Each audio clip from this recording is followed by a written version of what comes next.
Okay guys, welcome back. This is part 2. So part 1, I'm going to link it up here for you guys. Part 1, I gave you 3 questions for personal questions that you should be able to answer for your interview. This video is going to talk about 3 clinical questions that you should be ready to answer for your interview.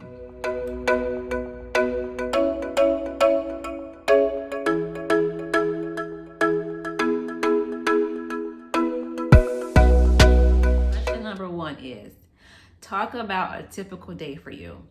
Okay, so what they're asking you to tell them is, if you walk into your ICU, maybe it's a 15-bed ICU, let's just say it's a CVICU. Let's say normally you're dealing with a lot of open hearts, a lot of TAVRs, a lot of bedside procedures, whatever that you deal with on a daily basis is what they're asking you to talk about.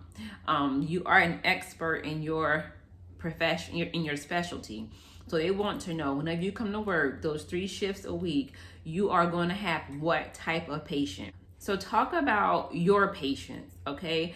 Don't talk about patients that you've never had. For example, if you've never had an open heart, if you've never had a balloon pump or any kind of those devices, don't talk about it. Because they want you to verbalize and articulate a typical day. All right, I walk in the ICU, I have 2 patients, they're typically this way, they're on these medications, we have to do A, B, C, D for them. That's what they want you to tell them.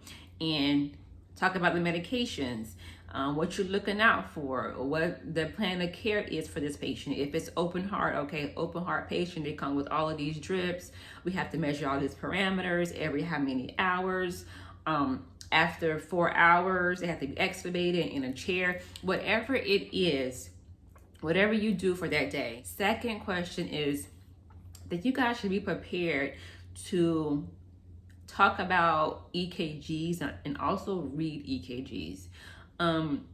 There were people who have had to do that as part of the interview, which is read EKG strips.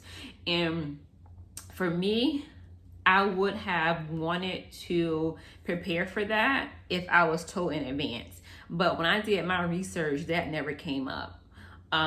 So be prepared to be able to look at an EKG and tell what it is and what would be your first line medication. Third thing, you guys, if you had to run a code, know the ACLS logarithm, know what medication, know the steps, know epi, how much, how often you give it. If there's an alternative to epi, is lidocaine a part of the logarithm now or is it not? So a bonus question that you should be prepared to answer, the typical bedside procedures.